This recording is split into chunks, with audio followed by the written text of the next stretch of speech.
Hi everyone, finally NEET is over. Oh my God, मेरे sir से इतना बड़ा प्रेशर हट गया है ना, मैं बता नहीं सकती हूँ। Welcome to my channel. Yeah this was my third attempt. और क्या मेरा इस अटैम्प्ट में भी क्लियर होगा? I don't know, I seriously don't know, क्योंकि सारा सब कट ऑफ पे बेस होता है। मुझे तो नहीं लग रहा है नहीं होगा, मुझे तो लग रहा है कि नहीं होगा, बट देखते हैं लाइक व्हाट हैप। मुझे नहीं पता, मेरा मार्जिन पर है तो पता नहीं, कुछ भी हो सकता है, ठीक है। बट आई एम हैप्पी कि नीट हो गया है और मेरे दिमाग से, मेरे सर से इतना बड़ा बोझ उतर गया है और अब फाइनली मैं खुश हूँ। या now I can say that पिछले 2 साल के बाद मैं अब खुश हूँ। पहले साल भी मैं खुश थी, उतनी नहीं थी, बट अब मैं बहुत खुश हूँ। Touch wood touch wood touch wood. तो नीट की बात करते हैं, नीट का एग्ज़ाम कैसा था? ठीक था, मॉडरेट था। आई मीन ईजी भी नहीं था और टफ़ भी नहीं था, मॉडरेट था, इसीलिए इतना कर लिया, वरना मुझे तो नहीं लगा था मैं क्वालिफाई भी कर पाती। Well whatever. ये वीडियो बनाने का रीज़न क्या है मैं बताती हूँ। बेसिकली मुझे सिर्फ नीट के बारे में रेंट करना था अपने यूट्यूब पर, क्योंकि पिछले 2 या 3 महीनों से मेरे दिमाग में इतनी सारी चीज़ें चल रही थी ना कि मैं अपने फ्रेंड्स के पास भी नहीं जा सकती थी। गिने चुने 2 दोस्त हैं मेरे, उनको भी मैं 2 साल से सेम चीज़ें बता रही हूँ, किस बारे में मुझे टेंशन हो रही है, क्या हो रहा है मेरी लाइफ में, इसके अलावा और कुछ हो ही नहीं रहा था। बेसिकली नीट का ट्रॉमा, नीट का स्ट्रेस, अब एग्ज़ाम आने वाला है, अब इतने दिन बचे हैं, ये वो फलाना ढुमकाना, बस यही चल रहा था मेरी लाइफ में। तो मैं, और उनको मेरे पास बताने के लिए कुछ होता नहीं था, तो मैं अपने दोस्तों से भी बात नहीं करती थी। और मुझे ऐसा लगता था कि वो भी कब तक सुनेंगे मेरे सिर्फ नीट के बारे में, कि तुझे तो हर टाइम नीट की टेंशन बनी रहती है, इसके अलावा भी तो कुछ होना बात करने के लिए, जो कि मेरे पास होता नहीं था। तो मैं अपने अंदर ही अंदर सब कुछ छुपा के या अंदर ही अंदर सब रख के बैठी थी कि मैं तो अब अपनी ऑडियंस को ही बताऊंगी अपना एक्सपीरियंस 3 साल का। या that's why I am making this video. तो शुरू से शुरू करते हैं। जब मेरा फर्स्ट अटैम्प्ट था ना, मैंने 12th के बाद दिया था। मैंने 12th में अटैम्प्ट नहीं किया था क्योंकि मेरी एज नहीं थी। तो मैंने 12th के बाद एक ड्रॉप लिया और मैंने 11th 12th में कुछ नहीं पढ़ा था। मैं मुश्किल से, मेरे परसेंटेज तो मेरे ठीक ठाक आए थे, but let's not talk about that also. वो मैं नहीं बताने वाली हूँ कितने आए थे, ठीक है, किसी को जानने भी नहीं होंगे, वैसे भी किसी को घंटा फ़र्क नहीं पड़ता।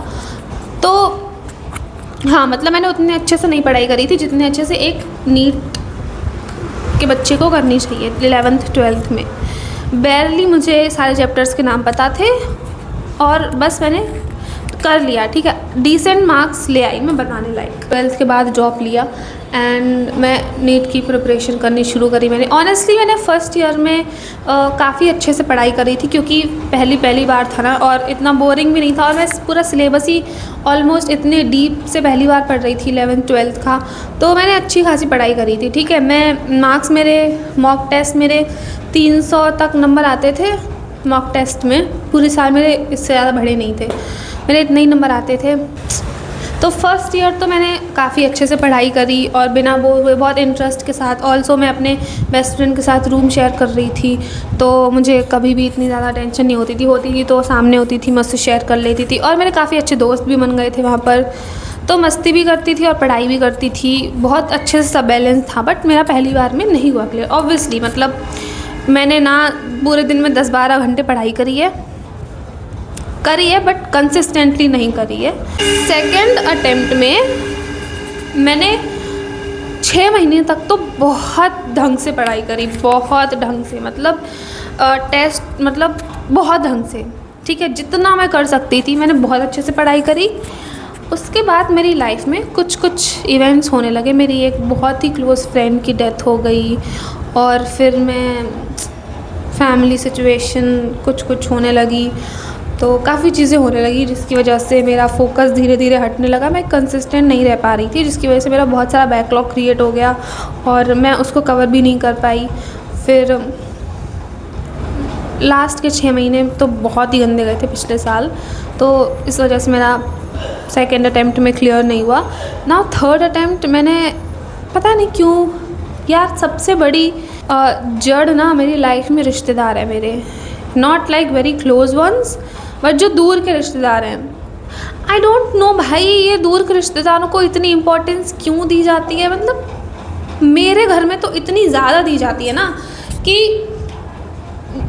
मेरे घर में डेली मेरी दादी उनसे बात करती हैं एंड वो डेली पूछती हैं कि आपके बच्चे क्या कर रहे हैं, क्या नहीं कर रहे हैं। मेरे तो बहुत अच्छा कर रहे हैं, मुझे उनके बच्चों से कोई प्रॉब्लम नहीं है, बट उन्होंने इतना फस क्रिएट कर दिया है कि वो बहुत पढ़ते हैं, वो बहुत पढ़ते हैं, उनका ये क्लियर हो गया, वो क्लियर हो गया, कि मुझे ऑटोमेटिकली उनसे जेलसी तो नहीं कहूँगी बट इनसिक्योरिटी होने लगी। नॉट बिकॉज वो बता रही हैं बट बिकॉज मेरी दादी उनसे मुझे कंपेयर कर रही हैं, ठीक है। बट अब मेरे में इतनी अकल आ गई है कि वो मेरा बचपना था, मुझे ऐसा नहीं सोचना चाहिए, इसमें उनकी क्या गलती। वो बहुत अच्छे हैं, वो बहुत ही अच्छी हैं, बहुत अच्छी लिटरली। तो मेरे अंदर हो गया था कि चलो मेरे सारे फ्रेंड्स एक बार और ट्राई कर रहे हैं, मैं भी कर लेती हूँ ट्राई। क्या जा रहा है कि मैं इस बार बहुत मेहनत करूँगी, इस बार मैं तो फोड़ दूँगी। नहीं, मेरा तीसरा अटैम्प्ट है, मैं सारा पढ़ लूँगी, मैं दिसंबर तक सिलेबस ख़त्म कर लूँगी। ये ना सिर्फ इंसान सोच ही सकता है, ऐसा होता नहीं है। और मेरा तो पैशन भी नहीं था डॉक्टर बनना, मैंने तो बस सोच लिया क्योंकि मुझे बायो पसंद थी और मेरा आर्ट्स में इंटरेस्ट था। मेरा 10th में आर्ट्स में इंटरेस्ट डेवलप हो गया था और तो मैंने सोचा भाई मैं आर्ट्स ले लूँगी, मेरी तो बेइज्जती हो जाएगी घर वालों में कि भाई मैं तो बड़ी पढ़ने लिखने वाली बच्ची हूँ और अगर मैंने आर्ट्स ले ली तो लोग क्या सोचेंगे कि भाई इसने आर्ट्स ले ली, ये वो फलान। क्योंकि मैं खुद कंपेयर करती थी, मैं खुद चूतिया थी, तो मैं क्या किसी और को बोलूँ। मैं खुद जज करती थी उन लोगों को जो आर्ट्स लेके बैठे होते हैं, मैं खुद उन्हें कमज़ोर समझती थी। मेरी क्लास में कुछ बच्चों ने बहुत ही अच्छे जो पढ़ने में थे उन्होंने आर्ट्स ले ली, तो मैं अपने फ्रेंड्स के साथ हम सब बैठते कि यार ये तो बड़ा अच्छा था, इसने आर्ट्स क्यों ली। मैं खुद ऐसी थी भाई, तो मैं क्या किसी और से एक्सपेक्ट करती। तो मैंने भी वही सोचा कि भाई मैं अगर ले लूँगी आर्ट्स तो मेरे तो भाई सब लोग क्या क्या बात करेंगे मेरे बारे में कि इसने आर्ट्स ले ली, कैसी है। तो मैंने नहीं ली, फिर मैंने इसलिए क्या चूज़ करी, बायो। मेरे सारे फ्रेंड्स डॉक्टर बनना चाह रहे थे, उन्हें सबको नीट देना था, तो मुझे भी नीट के बारे में पता चला 10th में कि अच्छा नीट एग्ज़ाम होता है, नीट देना है, ठीक है। मुझे भी लगा यार जब ये कर सकते हैं तो मैं क्यों नहीं कर सकती। ऐसा नहीं सोचना चाहिए, ये बुद्धू लोगों के सिम्टम्स होते हैं कि ये कर सकता है तो मैं क्यों नहीं कर सकती हूँ।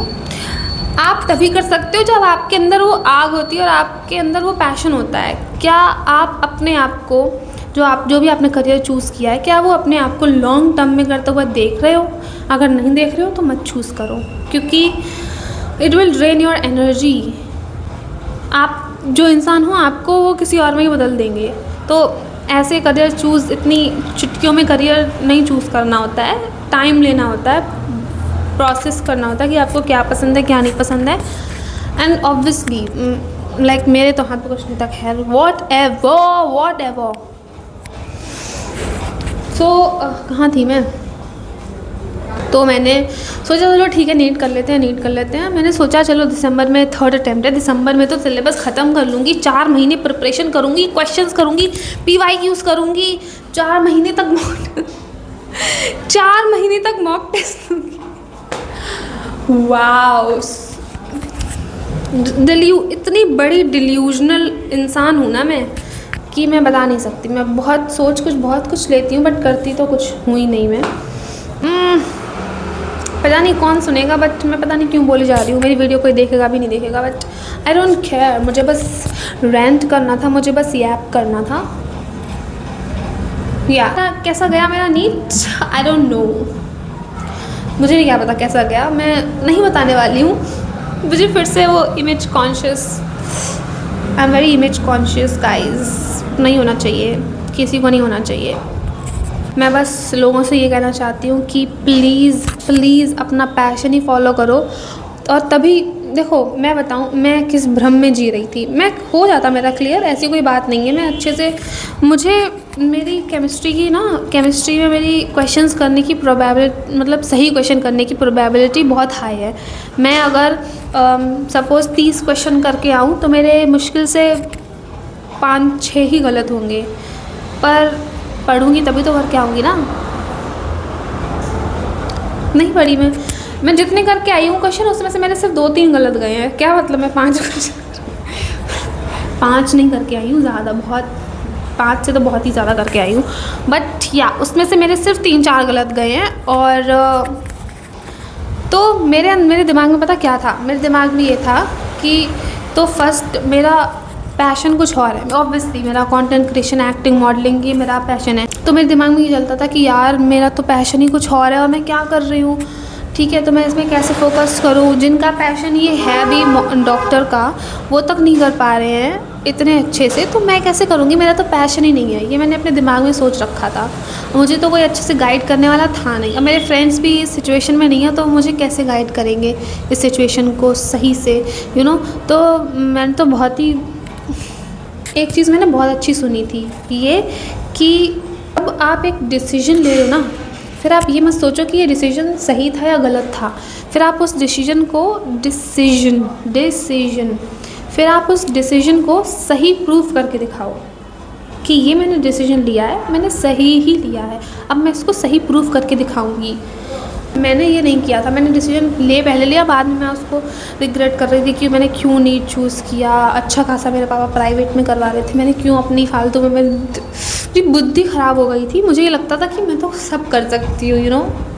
क्या नीट है, नीट तो एक बार में हो जाएगा। नीट मैं तो 12th में सोच रही थी मेरा फर्स्ट अटेम्प्ट में नीट हो जाएगा। भाई नीट क्या है, हर दिन एनसीईआरटी पढ़ूंगी, हर दिन ऑर्गेनिक की एनसीईआरटी पढ़ूंगी, हर दिन इनऑर्गेनिक की एनसीईआरटी पढ़ूंगी, हर दिन क्वेश्चन करूंगी। बायो तो यूँ हो जाएगी, बायो तो 1 महीने में कर लूँगी। 1 महीने में सीरियसली, एक साल में 365 दिन होते हैं, 365 दिन डेली पढ़ोगे तो कितना पढ़ लोगे, 720 में 720 नंबर आएंगे यार। मेरा तो एम्स दिल्ली में होगा, एम्स दिल्ली। जीएमसी आपको मिल नहीं रहा, आपको एम्स दिल्ली मिलेगा अनुष्का, सीरियसली। मैं जितनी हवाबाजी करती थी ना अपने स्कूल में, कोचिंग में, कि मेरा तो हो ही जाएगा नीट, ये लोग क्या है, यू नो, मेरा तो, उतनी मेरी हेकड़ी अब निकल रही है। कॉम्पिटिटिव एग्ज़ाम को देने के लिए ये नहीं होता कि आपकी बहुत इंटेलिजेंट बच्चा ही निकालेगा, ऐसा नहीं होता है, ठीक है। एवरेज से एवरेज बच्चा भी निकाल लेगा, भले ही वो 2 साल में निकाल पाए या 3 साल में निकाल पाए, बट वो निकाल लेगा। बट वो कैसे निकालेगा, जब वो कंसिस्टेंट रहेगा, उसको खुद पे बिलीव होगा। मेरा तो दूसरे साल में बिलीव टूट गया था मेरे ऊपर, ठीक है। मैं बस दे रही थी अपना ईगो सेटिस्फाई करने के लिए कि यार मैंने तो ये चूज़ कर लिया। रैट रेस, सब बोलते हैं रैट रेस है, ये रैट रेस ही है भाई, ये लूप ही है, ये ट्रैप है, ये आपको एक बार फंसा लेता। मैं अभी भी एम्स ऋषिकेश वगैरह की वीडियो, मेरा ड्रीम कॉलेज एम्स ऋषिकेश था,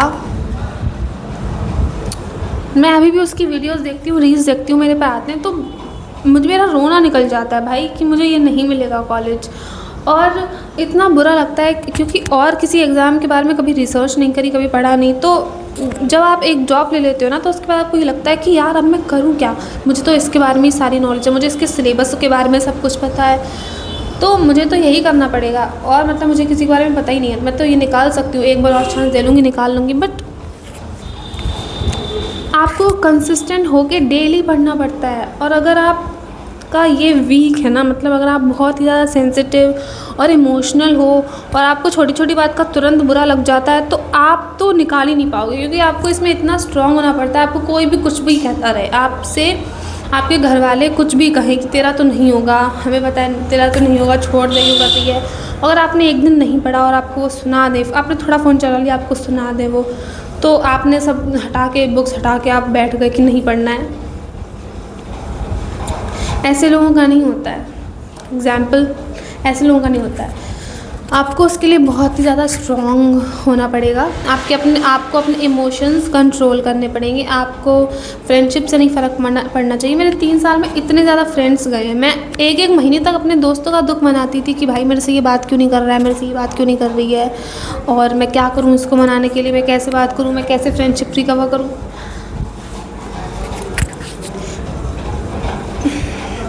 ये सब तो बिल्कुल नहीं करना होता है। तो आपको इमोशनली, मेंटली, फिज़िकली, तीनों तरीके से बहुत ही स्ट्रॉन्ग बनना पड़ता है। आपको टीचर्स बोलते हैं ना कि किसी को मत समझो, सबको भूल जाओ, वो सच बोलते हैं। आपको सबको भूलना पड़ता है। बस 1-2 इंसान होने चाहिए आपकी लाइफ में जिससे आप जब आप लो फील करो तो आप उनसे शेयर कर सको। इसके अलावा अगर आपको 4 और लोगों से फ़र्क पड़ रहा है तो आप नहीं निकाल पाओगे, क्योंकि आपको वो चीज़ करने के लिए बहुत फोकस चाहिए होता है, क्योंकि आपको हर दिन कंसिस्टेंटली एटलीस्ट 6 घंटे सेल्फ स्टडी करनी ही पड़ती है। अगर आपको कॉम्पिटिटिव एग्ज़ाम की प्रिपरेशन करनी है तो आपको, मैं भी लॉक इन रही थी, मैं 3 साल तक मैंने ज़्यादा किसी दोस्तों वगैरह से बात नहीं करी या भाव नहीं दिया, बट मैं सोचती थी कि यार मेरे सब छूट जाएंगे दोस्त, ये वो, और मेरी बहुत ही लोगों से फ्रेंडशिप ब्रेकअप्स भी हुए हैं और मैंने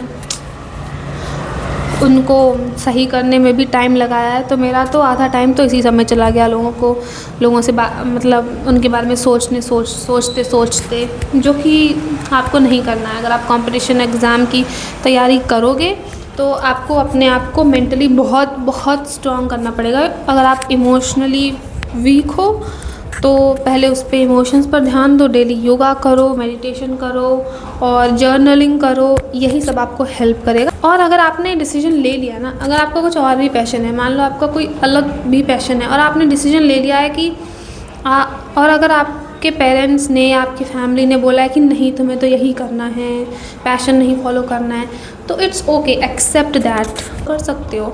आप कॉलेज के साथ साथ भी अपना पैशन फॉलो कर सकते हो, बट आप दिमाग में ये बिल्कुल मत सोचो कि अगर आप इसकी प्रिपरेशन कर रहे हो तो आप अपना पैशन कैसे फॉलो करोगे, आपका वो छूट जाएगा। आपका नहीं छूटता है, ठीक है। अगर आपने चूज़ कर लिया है कि मतलब पहले ही आपको अपने पेरेंट्स की वजह से चूज़ करना, तो फिर अब इस पर ही फोकस करो। अब मत सोचो आपका पैशन कैसे फॉलो होगा, कैसे नहीं होगा, वो इसके बाद भी हो जाएगा, वो एग्ज़ाम के बाद भी तो हो सकता है ना। आपकी उम्र नहीं निकल जाती है यार, किसी भी चीज़ कर, कोई भी लाइफ में चीज़ करो ना, किसी की एज नहीं निकलती है।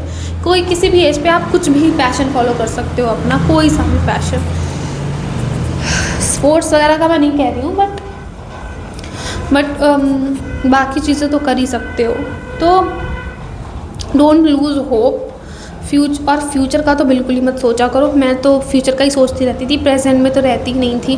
फ्यूचर का ही सोच के मैंने अपना प्रेजेंट ख़राब करा है, फ्यूचर और पास्ट का। तो रिग्रेट्स मत रखो किसी भी चीज़ का, अगर नहीं हुआ है तो। और फ्यूचर का मत सोचो, और जो डिसीजन ले लिया है उस पर अपने आप पे बिलीव रखो और उसी डिसीजन पर फोकस करो। उसी डिसीजन को आपको राइट बनाना है, ये नहीं सोचना है कि ये राइट है या रॉन्ग है, उसी को अपने सही बनाना है। आई होप आप मेरी तरह मत बनो और इस वीडियो से कुछ ना कुछ तो सीखो। पता नहीं कितने लोग देखेंगे या कितने लोग नहीं देखेंगे, बट मेरा तो दिमाग शांत हो गया बहुत। मैं तो बहुत रिलैक्सड हूँ अब। मुझे नहीं पता कितने लोग मेरी ये पूरी वीडियो देखेंगे या नहीं देखेंगे, बट मुझे तो रेंट करना था, वो मैंने कर लिया है। That's it. आज के बाद डेली वीडियोज़ आएंगे गाइज, डेली मैं कंटेंट बनाऊँगी 6 महीने तक तो एटलीस्ट। काउंसलिंग से पहले तक तो मैं भरपूर कंटेंट बनाने वाली हूँ। उसके बाद का मुझे नहीं पता क्या होने वाला है। उसके बाद मेरे साथ जितना रेंट करना था मैंने कर लिया है, जितना ऐप करना था मैंने कर लिया है। अब इस चैनल पर डेली वीडियोज़ आएगी, डेली। Let's go.